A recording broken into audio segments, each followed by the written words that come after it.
Hello everyone, what is up? Nubby here, back with another Zenless Zone Zero video. Today I want to talk about how Zenless Zone Zero, in my opinion, has finally evolved into a fully fledged game after the 1.4 version update, and regardless of whether you are a newer player or a returning player, now is the perfect time to jump in. So sit back, relax, and enjoy the video.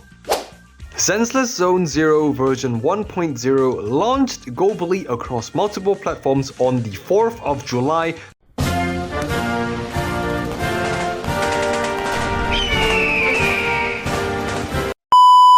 2024.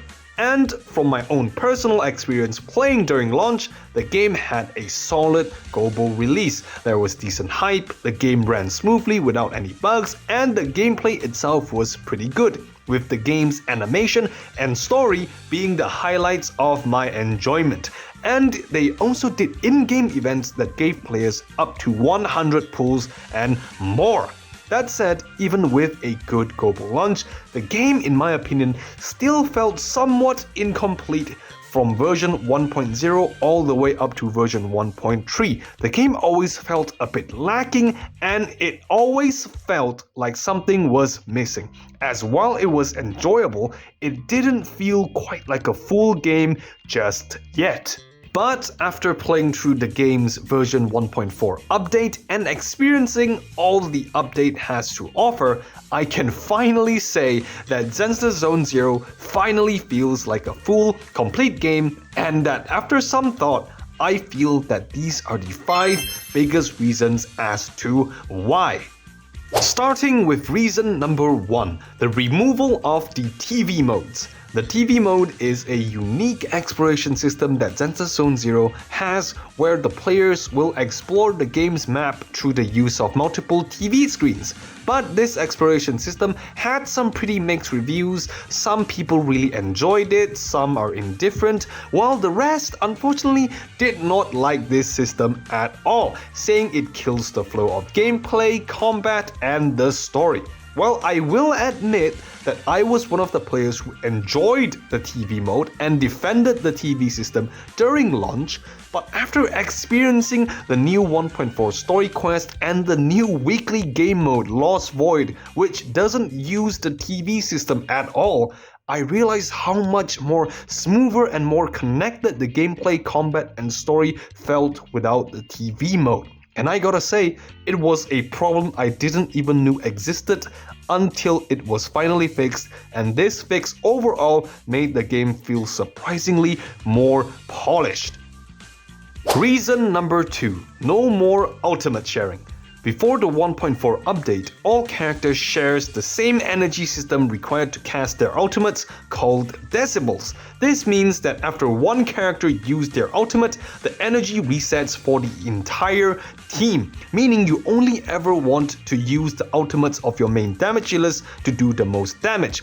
In my opinion, this was a stupid system, as in practice, it essentially made the ultimates of your other supporting characters besides your main damage dealer almost useless, because you are just never gonna use them in order to maximize DPS. But thankfully, after the 1.4 update, characters now have their own decibels and can use their own ultimates without resetting the decibels for the rest of the team. I honestly feel this was an obvious gameplay design flaw that the devs just didn't have the time to fix or change before the game's initial launch and had to wait till version 1.4 to finally fix this issue.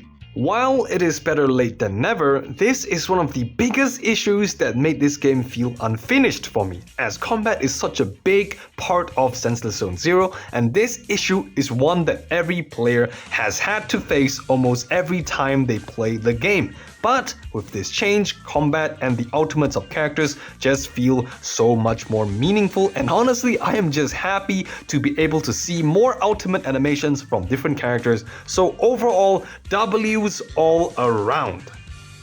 Reason number 3, better hangout systems. In Zenless Zone Zero, there is a hangout system called Agent Invites, where you can set up a time and location where you would go hang out with your selected character to get to know them better. But in reality, these interactions were short and limited and typically just little events with dialogue that you can only do a few times a day. But with the version 1.4 update, the devs added a new hangout system called Quality Time that allows players to explore the world of New Eridu alongside a character of their choosing. Like, you can set up a literal in-game date with your favorite waifus or husbandos, and they will follow you around town while you explore and try to find and trigger fun events during your date to get rewards. However, I do have to say, while I feel this is a great addition to the game, I still feel that this system could be a bit more polished and they could have added more fun events for us to trigger. But for what we have right now, I am pretty satisfied, but I do expect and want them to further expand this system in the future. Moving on to reason number 4, more endgame content.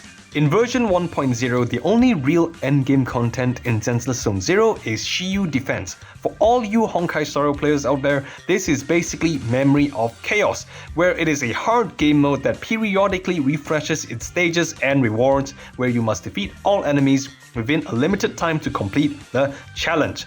In version 1.4, there are now 2 additional endgame content besides Shiyu Defense, known as Deadly Assault and Simulated Battle Trials. Deadly Assault is a periodically refreshing boss rush mode where you have to create 3 teams to fight 3 bosses to get all the rewards, while Simulated Battle Trials is an endless battle tower mode where you challenge and defeat waves of enemies and boss monsters to reach the higher floors of the tower to get higher rank and rewards. These additions really just add more replayability and content for endgame players, and overall just makes the game feel so much more complete.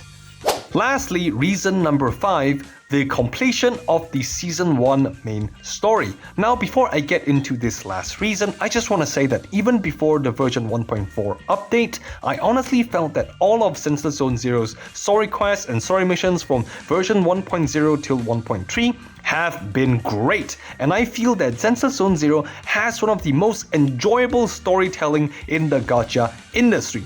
But Zenless Zone Zero outdid themselves with version 1.4's main story quest, which I believe is also the completion of Season 1's story quest. Unfortunately, I can't really get into too much details about the story in order to, avoid spoiling it for players who haven't played it yet. But it basically connects all the previous story quests and characters we have met along the way and delivers a very satisfying conclusion to Season 1's main story quest, with hints of what is to come in the future quest. Overall, with the removal of the TV systems, removal of alt sharing, adding additional hangout systems, additional endgame content, and the absolute cinema conclusion to Season 1's main story quest, the game feels so much more complete, and it's honestly, it's a little bit sad that the game wasn't released like this to begin with. Because this game feels so much more different compared to its initial launch, and it's not even version 2.0 yet. So if you are considering trying out Zenless Zone Zero, now is a great time to start. And if you are a seasoned player that is thinking about returning to the game, now it is a great time to return, as this game feels so much more complete. However, if you still need a little more encouragement to play Zenless Zone Zero, just know that they are giving out away a free 5-star character to all who play Zenless Zone Zero between the start of version 1.4 and the start of 1.6. So now is really a great time to be playing Zenless Zone Zero. Anyways, that is all from me, and as always, if you enjoyed my opinions, like and subscribe. If you didn't, be sure to call me a dumbass in the comments. Thank you so much for watching. Nubby out.